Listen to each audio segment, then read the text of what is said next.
Good afternoon, Internet. Welcome to a new edition of the Heroes and Generals Devstream, number 8, live from Copenhagen. I'm Reto Gargamel, and this is Reto Redbjane, our game director. So today we're going to mostly focus on more questions. We keep getting feedback that you like to get answers from us. And I guess I might dive right into it by saying last week we started doing these quick fire questions, questions that can only be answered by completely yes, unprepared. yes or no. And I kind of didn't give Jakob time to prepare, so he got some of them wrong. So let me try to explain some of them. There was the can I see what the 3 was? There was the destructible parts on tanks. Yeah, and it was like the question was, will you ever be able to disable tanks and destroy certain parts of them? We actually have it's hard to make a yes or no question, because I don't think we will ever have the ability to sort of like shoot one track off and the tank would be unusable and stuff like that. But we are working on a system now where the penetration model supports vital parts inside the tank. So you'll hit the engine, for example, and it can't drive, but you can still shoot and all that stuff. And we also talked about another thing which I think is really cool, is that you for example the skirts that you would see mainly on the German tanks, but the Americans used logs instead. But we actually had something going at a certain point where we would like to put most often you see it on the Panzer IV or the Stug, you'd see these side plates. Yeah, we were talking about putting those on and having them as something you can shoot off, so you can up armor your vehicle actually by adding these protective plates, and they'll come off if you're getting hit. Yeah, I remember that the Stug had in the beginning it didn't have the side plates by default. I remember that you had the hooks for them, and it looked like something might come later. So yeah, it's something you do to when you started working on when heat ammunition started to appear in the late war. They started to. This was a good way to actually prevent getting the heat shell to fire or melt down the entire tank. So yes, we are actually working on some aspects of this. So it wasn't really a clear yes or no question. So it's a maybe. Parts of it. Sort of. The other question was, will you ever refactor that high explosive ammo that people use in dogfights so that it doesn't kill the pilot instantly? And you said, well, no.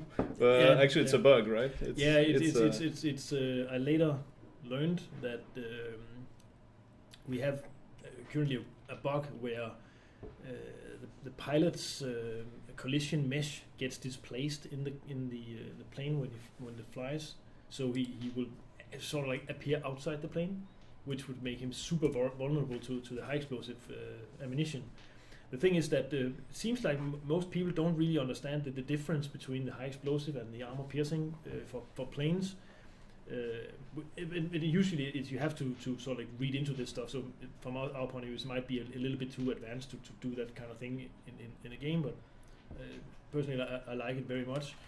The thing is, armor piercing rounds for planes are designed to be used against armor, which means that if you are in a plane and your mission is to knock out tanks, you load up with armor piercing ammunition. If your mission is to knock out other planes, you use high explosive instead, because a plane isn't armored. Well, only a little. There's some plates behind the pilot, obviously, but usually a plane is just like thin as paper. So an armor piercing round would just go straight through and do no damage. And what you do is you actually have a fuse triggered projectile. So when the projectile hits something, it explodes into the shrapnel. So it works almost like a flak, like a high explosive burst of small shrapnels that will obviously, if they kill the pilot, hit him, he'll die. We tested this on the last week, and we actually feel it's quite it's okay. You have to shoot pretty close to the cockpit, and even then it's the collision is very tight around the cockpit, so it doesn't really let that many shrapnels through. So obviously, if you get a direct hit in the cockpit, pilot is dead because it is an explosive. I think the radius of the high explosive is about 3 meters, which means that you have to if you shoot in the middle of the wing, where we tested, you needed at least to have like 3 or 4 good hits around the cockpit in order to kill the pilot. So that was the bug. Sorry to mislead you on this one, but it sort of like works as it's supposed to do right now. There's another thing about the that some players might get the misconception that they hit somewhere on the plane where they actually don't, and that's because we have the dreaded server-side confirmation on hits, which means that when you sometimes the animation will appear on your client. Yeah, especially if you have a very bad connection. Yeah, then it can appear that you hit somewhere where you actually hit another place. It's something it bears repeating because I think we talked about it once. We might if you weren't there. I think we talked about it on the first or second stream we did. If you hit somebody and you don't get at the bottom of the screen, if you don't get a little confirmation message that says hit the guy's name, the server did not confirm that you hit something, and this will sometimes appear with a little delay depending on your connection, and this is actually the proof that the game kind of gave you the hit. If you hear the guy if you hear the grunt, it comes from the server confirmation also, if you hear somebody go but if you only see a puff of smoke, a spray of blood or something like that, that's on your machine, that's rendered as soon as we probably. I just had actually 10 you want to change that also? No, I had a talk with the program who's in charge of the network code. And we've had some issues about we're not gonna fix the hit detection and all that stuff, and we actually found a bug that's where something is said about the rotation angle or something of the actual impact, or something that could lead to sometimes you would get a hit where it would not, or and vice versa. So we actually fixed the bug in the network code for the hit detection. That's hopefully coming up pretty soon. And then we did a little talk about what the problems is around these network games. Some games have what you would call a client-side detection system, where it's the client, it's the player's machine who decides if you have hit or not, and sends the result to the server. Obviously, that has a lot of problems. First of all, the most obvious problem is that it's really, really easy to cheat. With this solution, you can hack your machine, whatever. You can send a false signal to the server saying I hit, and the server would have no way of verifying if it was true or false. So that's one reason why we choose to have the server side hit confirmation. Another thing is that client side, it actually gives the players with bad connections an advantage in the game, because they will see the enemies will slow down, so they're easy to hit. That will give you can actually fake it. There are several games that uses this stuff, and you can cheat by just running a program that will slow down your internet connection, so you get a choppy connection, and then you can hit everybody. It gives you a huge advantage. So that's another major reason for us not doing this stuff.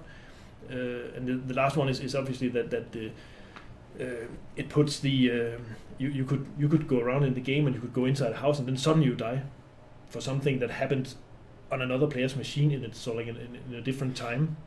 He shoots you outside the house, but because of the delay, you're already in the house and then you die.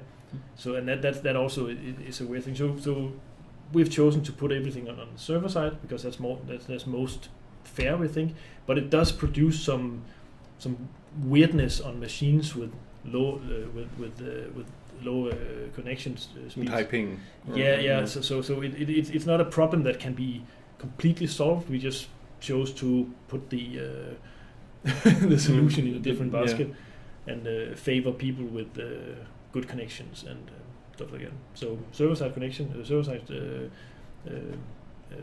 hit detection is, but supposedly we fixed the bug that would make this better in the next game, but So yeah, and I think there was another one. We kind of made that into a long. It's like I snuck in a little complete talk departure, about the hit detection. Yeah. But that was a good idea because I think there was another question. I think it was not on our list. We just added it. Somebody was asking about will we ever be able to, I think, do more things while we're in a squad, while waiting to kind of join a mission. Basically, will we able to edit my? Can I edit my loadout when I'm in a squad, or can I view other windows when I'm in a squad? And I think we said no, but actually we might want to. We are working on the next iteration of the squad system, and in that iteration, obviously we will revisit the UI and the windows, and we'll see how much we can do to make it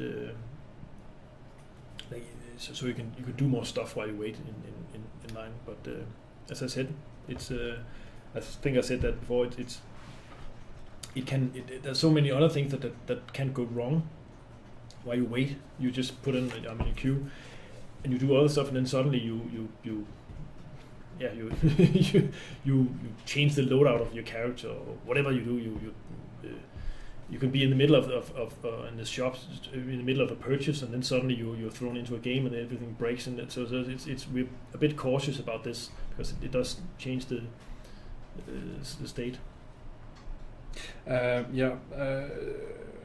was I think going to ask then about before we go on to the next wave of questions, there was there's one that we want to address, I think, right away. People are asking a lot, and here I don't have a list of names. A whole bunch of people are asking about when will we fix the OP Thompson. The OP Thompson we have all the time. And it's I think it would be useful to show we have that comparison here. Yeah. If we can get it on the screen. On the screen, it's down there, I think, or just that one. Actually have it here. You have it there, yeah. The one on the left. Here we go. There we go. I think I zoomed in. If you want to zoom out with the wheel there. Yep. There. Yeah. Yeah. You want to take that one? Yeah. We're not. I think we have. We're not seeing it, are we? What's going on? We're gonna. We have some technical difficulties. Yeah. The machine. Somebody have been messing with the machine, so it's sorry. It's not. Yeah, we use the same machine to do many things. So. Let's see if it comes up. Is it? No. Yes.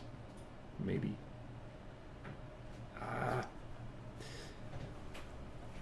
We should have a technical difficulties screen. But what I wanted to show with this picture, we have a picture. Basically, we're going to try to put it up on the screen as soon as possible. It's a screenshot from the shop, basically, where we have the weapon specs, and we wanted to compare the Thompson and the MP40. Yeah.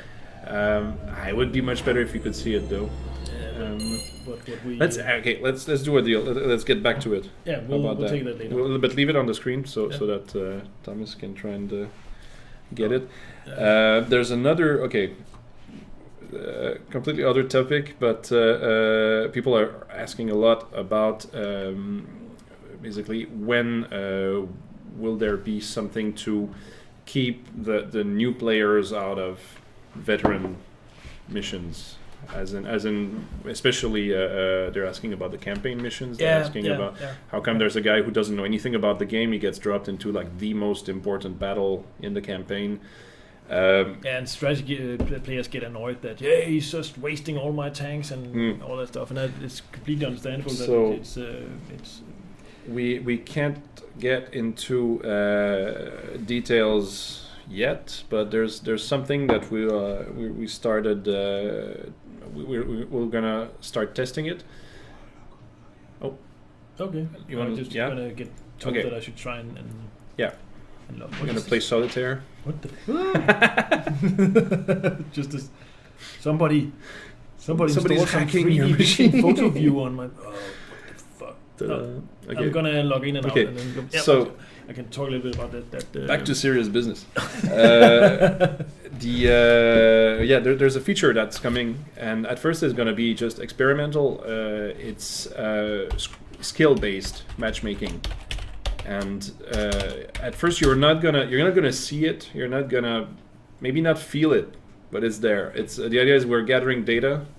Can you explain it a little bit also? Yeah, we started implementing a skill-based matchmaking system.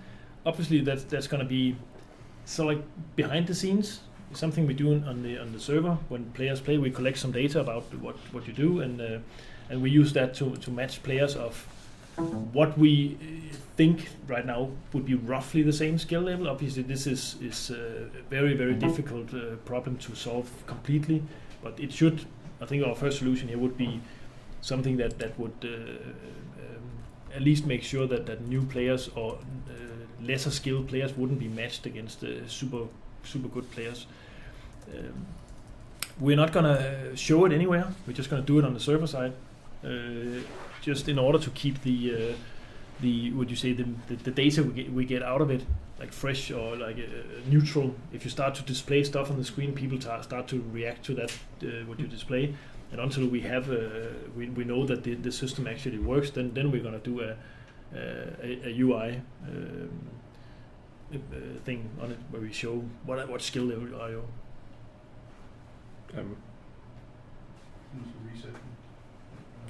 Just yeah. Okay, sorry. Technical difficulties again. I'm gonna reboot the machine. Oh, the whole thing. The whole thing. Okay. Reboot. Let's reboot the whole thing. There we go. Yeah. So the skill-based matchmaking is going to go in the spots build. Yep. Super hidden. You won't notice it unless you. Hopefully, you could start to give us some comments on if you think.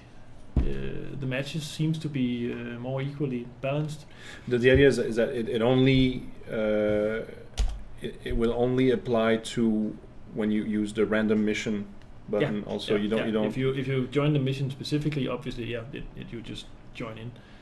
We are working on something else with this stuff as well. I think that the question actually goes along the lines of new players who don't know the importance of the campaign missions should not be allowed into the campaign missions. And we are working on changing the whole mission flow. So you would, instead of just pressing a matchmaker button and pick a mission from a list, we will separate the campaign missions from the training missions. So you can choose training missions, and you'll get the missions where we make the setups of this versus this versus this, and then you can choose to just go that way. And obviously we can lock the campaign missions from the new players, that you have to have been playing a certain amount of training missions before you can get into the campaign missions. The campaign missions are actually also hard, so we do get a lot of comments from new players that say this game is totally unbalanced and it's really, really hard. But that's because if you join in on the campaign missions, which is they're meant to be challenging and like super hard in the way that it's war, and sometimes in general have just not. You just up against hard odds, so it's not our purpose to try and make the campaign missions balanced, because that would sort of like take it a little bit away from actual the feeling of being in a war, being up against a hugely overpowered enemy. And also the whole concept of the strategy game influencing the action game is it kind of requires that not all missions are exactly so balanced. We'll actually change the whole battle system. While you type your password, I kind of sorry. I assume that a lot of the guys who are watching us right now are not complete beginners. Actually, one other thing that comes in with the Yeah. the separation of the matchmaking stuff and like the training missions and the camping missions is that we can sort of like postpone the faction choice till later in the game. So you That's another question that people ask Yeah, a lot. you Will I ever be able to switch factions? I think Exactly. we answered that. with this Did system we? where we split it up, you can actually keep playing training missions with whatever side you like because they don't influence the war. But when is that? Is It's, that something because you It's something we're working on right now, but So- it's I can't promise it's not as fast. but it's not in the next build. It's not. But it's something it's that important we are to working remind people. on. And we know also because Yeah. it's like something. I think it's a hard choice for people to when you see the game first time you log in and you just ask what side do you want to play, and you have absolutely no clue what can they do, what to expect. and you're locked in one side for the entire war. So we would try and loosen up on that. But obviously, as soon as you change side, choose your side in the campaign, you're locked to that campaign side for the entire war.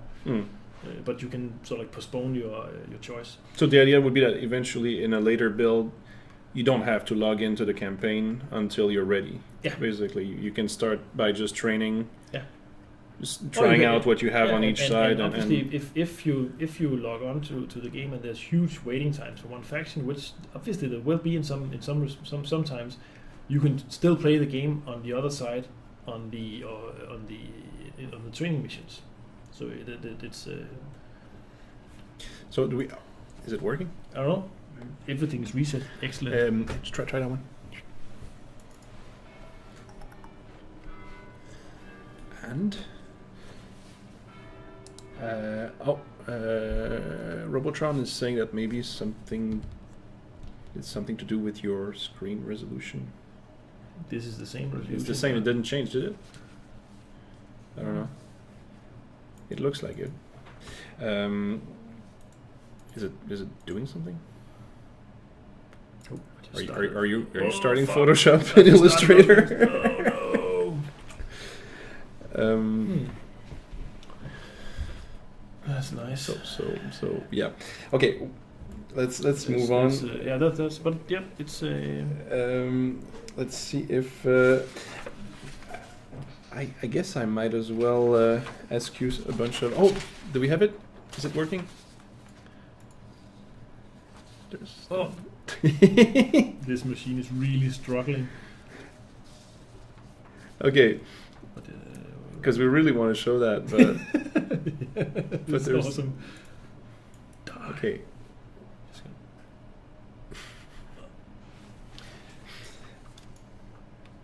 Okay. No. And if you, it doesn't matter what's in focus, does it? What he brings in focus is. Next time. Next time. Okay. Well. Next time. As soon as the damn thing wants to cooperate. Yeah. Quick fire questions. Let's do that. Yeah. Are you ready? Yeah. Okay, let's do that. Because nothing works. So, question number 1 from Oculon. Are you still having recurring band waves? Yes. You're too slow.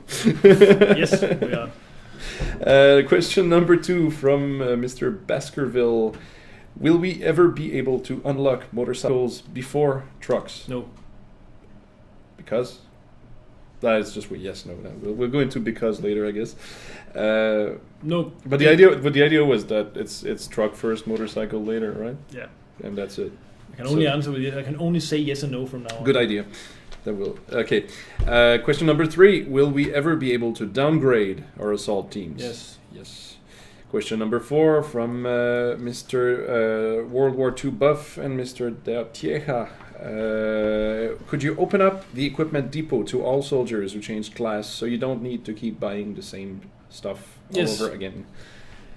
So that means, no, I can't ask for details. Number 5 from Snowdog. Have you tried to get some brewing companies to sponsor the Devstream with providing product placement? No. But have you tried? This is a regimental India Pale Ale. Apparently, it's something to do with the British Army. I don't know. Because what I heard is that it's called India Pale Ale because they had to do something to the beer so that they could carry it all the way to India without it going bad. Yeah, I think that's something like that. So it's nice beer. It's delicious. We should do some start to make some commercials here. Show the beer. Delicious cat piss. Good stuff. Number 6 from Mr. Westwick. Will there be bonuses for squad leaders and vehicles that are in the proximity of a capture zone? Yes. Number 7 from Zero. Can an academy trained soldier switch to general when he reaches level 18? Yes. Number 8 from El Matador. Will there be a possibility to buy more weapons from the other faction? Yes. And number 9 from Jabba the Pug. Nice. Will there be a machine gunner class? No. And I guess I can mention there was, and we decided it was not a good idea. Was that right? Yeah. Yes. Yeah. There used to be, but it was kind of so it's just infantry really with a machine gun. So number 10 from Mr. Wait a minute. Oh, Robotron told me to mention that actually the product placement that I did there, we're not getting money for that. It's just it's all fun and games. It's a joke. I mean, it's quite lame. So I don't think I said the name, did I? I just showed. But yeah, product placement. You just have to flash it. And hopefully next week we'll get a lot of those beers. Yeah, sent exactly. To us. We hope we get a lot of those beers sent to us. Yeah. Show them. But yeah. So number 10, also from Mr. World War II Buff. Could people who don't have a general or an officer character still view the assault team shop so they know how many war funds they need to stack up? And number 11, bonus round from Ritos Plixon. Do you ever stand in front of a mirror and say, Frodo, you have my sword? You're talking to me? Are you talking to me? You talking to me? I should say that. Empty Italian.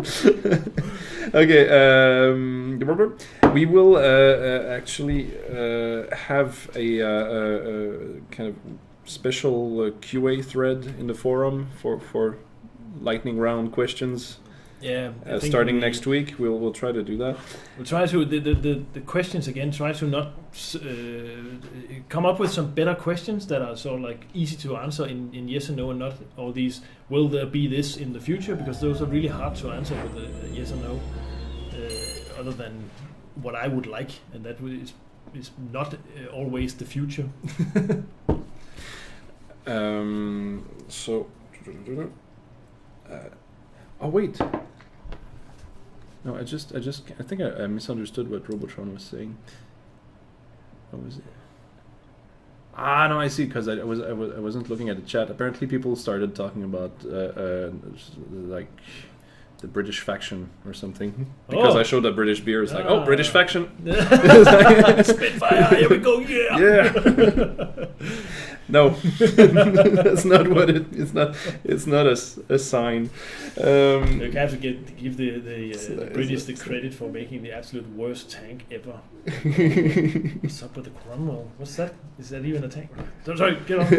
I can't wait to try it. So every time you do like any kind of symbol or show something, it's a hint. So I guess I should. Sorry, no. So can we see it now? The picture? No, still not.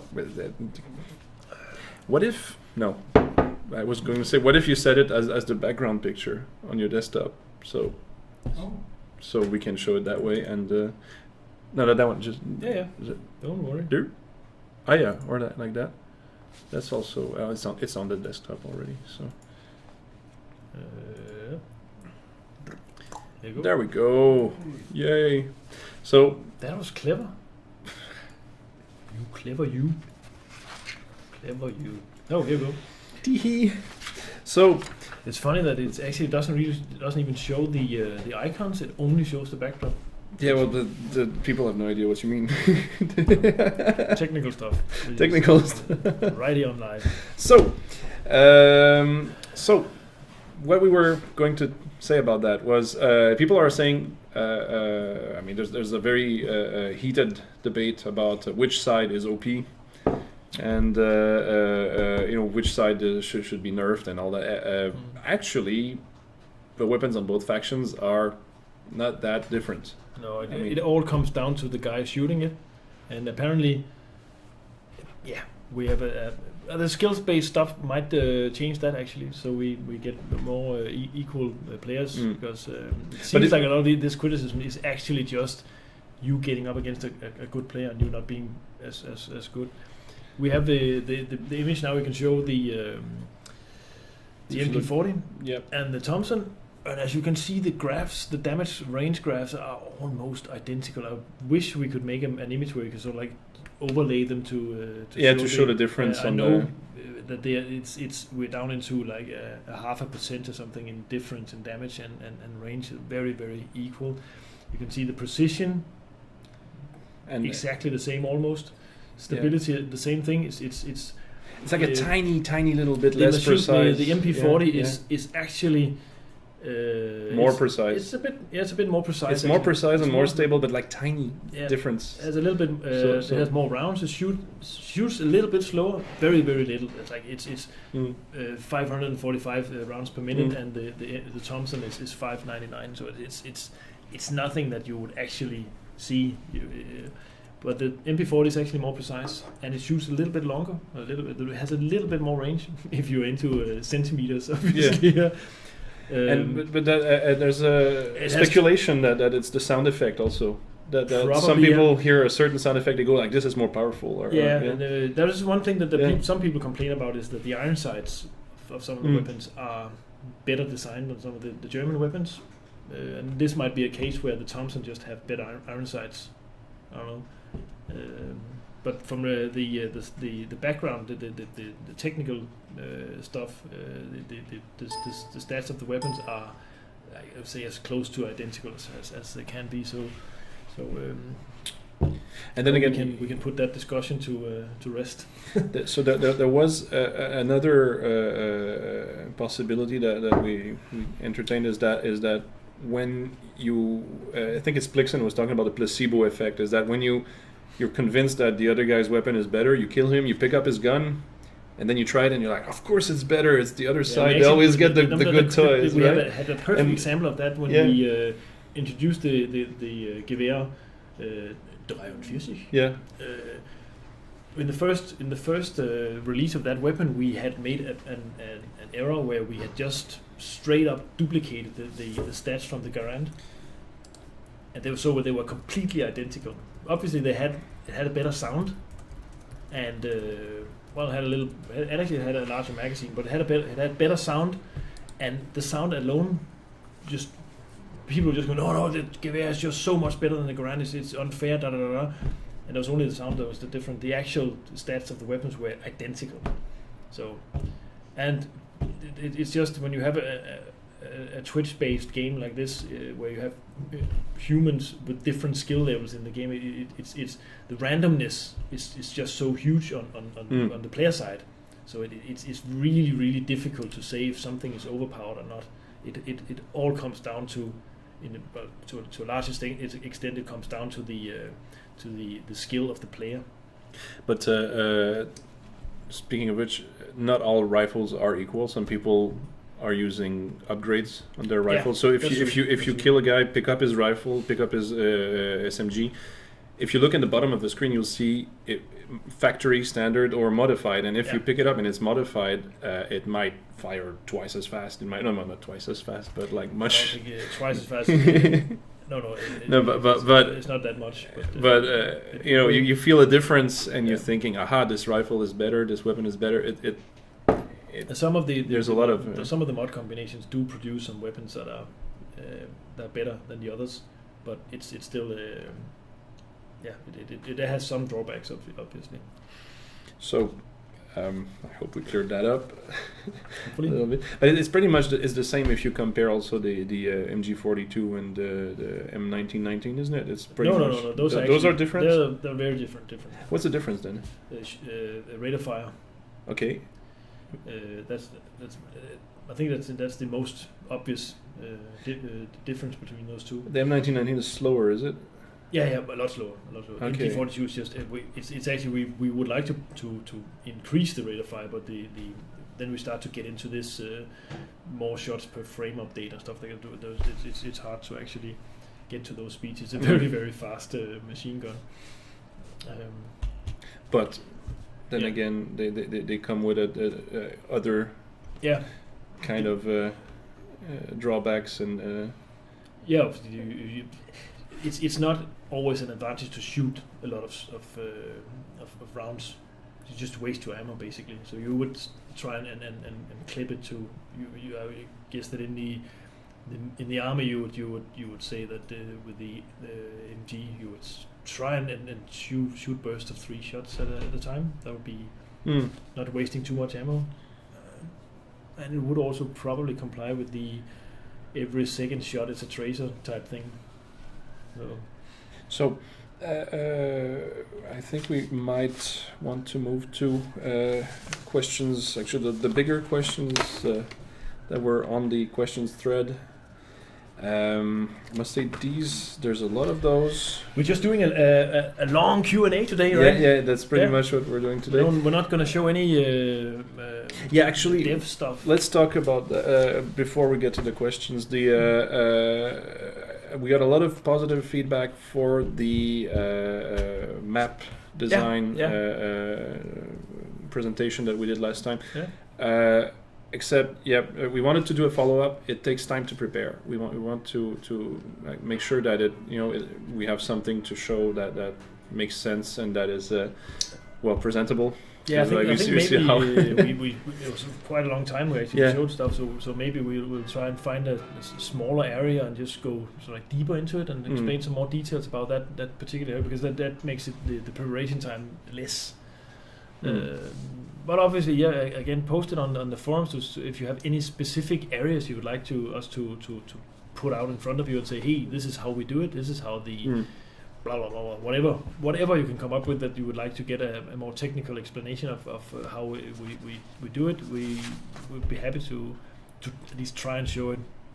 Source code might be difficult to show, but whatever. It could be that some of the programmers would like to explain how they actually did some of their tricks. And so I guess we want to answer some of the I haven't unfortunately gone through all of these, so let's go for something that is how about this one? It's a yes. So I looked at the answer right away, sorry. It's from Bush Elito, Gangster Tactician, sorry. And so the question is, you deploy a heavy tank assault team and you move it to a location and you get into a fight. Once it gets accepted, you get the reserved spot in the assault team when you have that tank, and when you do not cancel the reservation.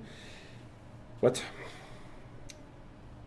I don't understand how this is written. I think this is one what was it? So the question is, will we be able to join our own assault team squads after we send them into a battle? I can say yes, to some degree. With the squad system that we're currently working on, should facilitate that a squad can draw resources from a particular assault team.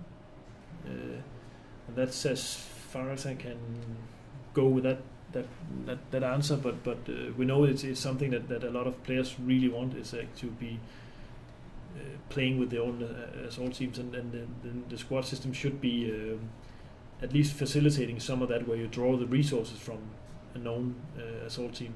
It could also be that the squad is hired by a specific general to actually go in and battle with his resources.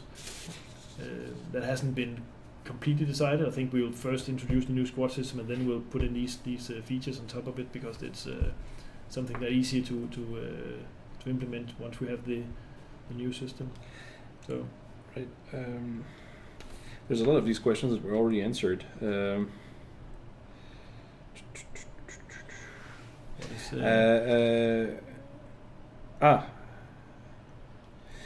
was a question from Panzer Smurf, who says, will we get more options with our assault teams? Like, will I be able to group 2 guard units and 1 light tank unit into a group and move them around together? That's something we're going to do. Not as it is planned right now, but we might group them in. So you group several assault teams and move them instead of moving them in at something that we've been talking about, but nothing has been decided yet on this area. Right. Yeah, there's a there's a question that's, will the waiting time when you spawn, when you deploy, when you get the timer that says picking up weapons, traveling to location, will we ever remove that? No. And that was asked by Basker. Maybe I should explain a little bit about what it actually does, because we do suffer a little bit about somewhat complicated game not being properly explained to players, or players simply don't read what we put on the screen, whatever. The waiting time you have when you start the action game is calculated from the access point that you are drawing resources from, and to where you would like to start. So if you playing medium French village map, and you've come all the way down to the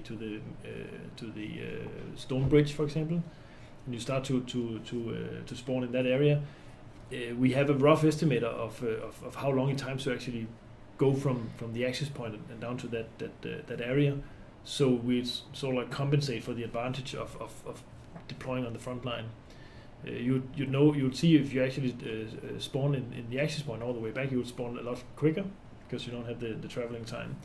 Then we, on top of that, we have some time delays built in, and we just say it takes some time to get your gear together.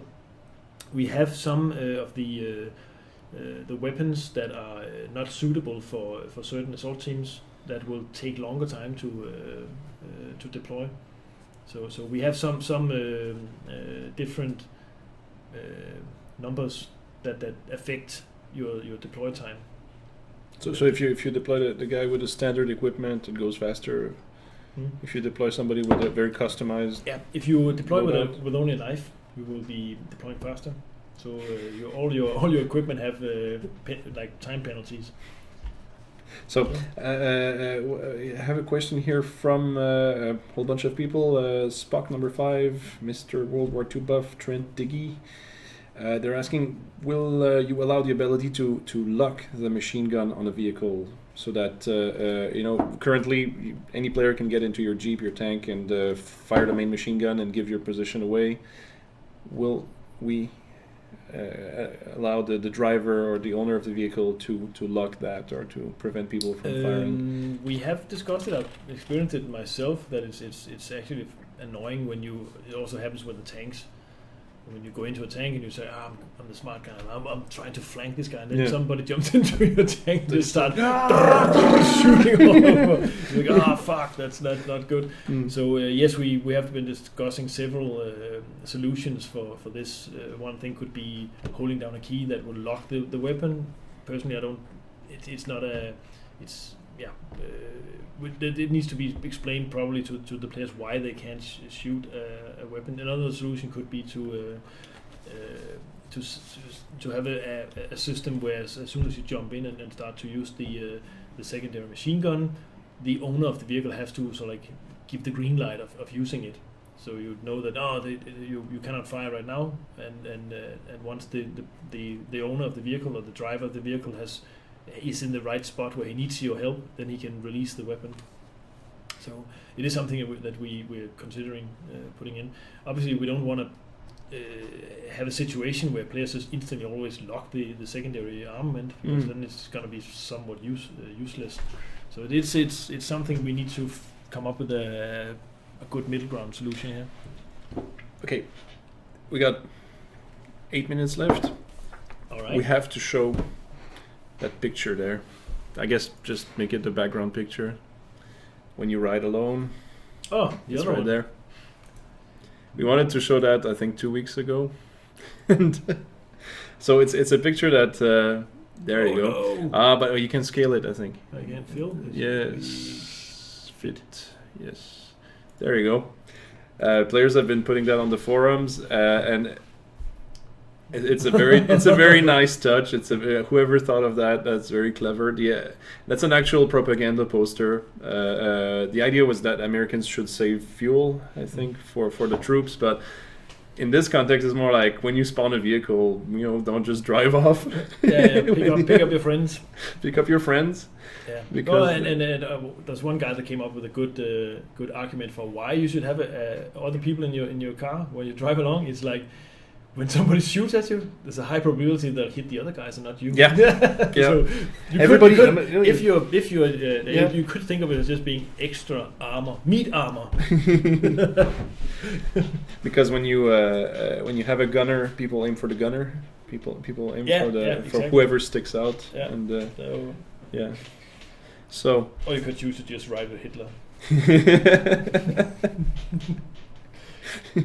So I think we might as well show the also the thread that we have. Do you have it open in a? We closed everything down, didn't we? Then we'll show it next time, I guess. There's a thread. There's a thread on our forum. If I can find it, can you maybe open the browser and? I can only show stuff on the background. What about opening a web browser and getting the forum thread? Where but how would I? From the document, which is not open. It's too long. Let's not do that. We'll get back to that next time, I guess. Unfortunately, when we have a computer that works. It's like the only computer that doesn't work in the office, and we're sitting next to it. It's awesome. Yeah. So you should lock this one down so people don't mess with it. So. There is a question here. We already put that in. Will you?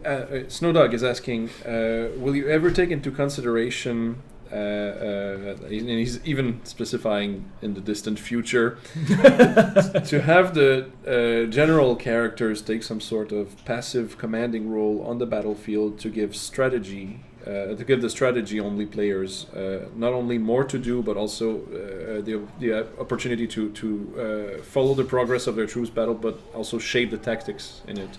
There's a kind of like there's two things here. Yeah. It's the tactical part of it. I think needs to go with the squad in some context. And officers should be able to do I think in Battlefield they have some sort of command. I think run over here, do this and this, and I think that's perfectly fine. But I think it goes with the lower ranked officers' roles, whereas the generals are much more on a strategic level of the entire war. So I don't really see the generals playing a part in tactics, in close in combat tactics. That's more like they have a higher purpose, but definitely functions like this on the squad level would be awesome. So officers eventually will have that's at least what how we see. But again, it's something that as soon as we get some more squad mechanics up and running, then we have more to work with. Right. I guess we should specify. What I wanted to show we couldn't show. I guess we'll do it next time. But you can find it on our forums. There's a player. Just gonna find Miss Me Miss. So if you look for Miss Me Miss, I guess I'll write it on the chat right away. There. Look for Miss Me Miss on the forum. There you go. So if you search for that guy, he put together a thread where he's collecting fan-made tutorial videos, and so we made that into a sticky thread on the forum, and we made that also into a YouTube playlist. So if you want to send people to those videos when they're asking, how do I do this, how do I do that, it's on the forum, it's out there. So we wanted to show it to you, but we had to restart the computer, so we instead of telling you like wait for it, and we just So this being said, I might also want to remind people that there is still our wiki. We still have that contest running until October 17th, where the players who provide the most useful edits to our wiki will earn prizes. So if you go to was it wiki.heroesandgenerals.com? Yes. And if you edit our wiki, you might win something. Also, I think now there's I was going to say let's show it. On Twitch, there's a feature where you can follow your favorite games. So if you go and look through, browse through the options, you might be able to click on follow Heroes and Generals, so you can see what other Twitch broadcasters are showing related to Heroes and Generals. And I think Robotron just posted the link to the wiki, and if he would be so kind as to post the other link I just mentioned. So this being said, I guess we'll call it a day for now. We'll see you in 2 weeks, because next week there's the what's it called again? The Potato Harvest Festival vacation. No, it's a vacation. It's a holiday. It's a school vacation in Denmark. But it used to be the Potato Harvest. Yeah, I think so. But it's what nobody. Robotron claims that. All right, but he claims a lot of things. It's something that if you have kids, you'll know that this is where the school just closes and you have to do something. The way he explained it was that harvesting potatoes was more important than school in the good old days. So the children would not. Anyway, they wouldn't show up for school, so they had just closed it anyway. The potato harvest holiday. So next Friday will be offline. Yeah. Anyway, So we'll see you in 2 weeks, and remember to post some stuff on the forum for the questions. But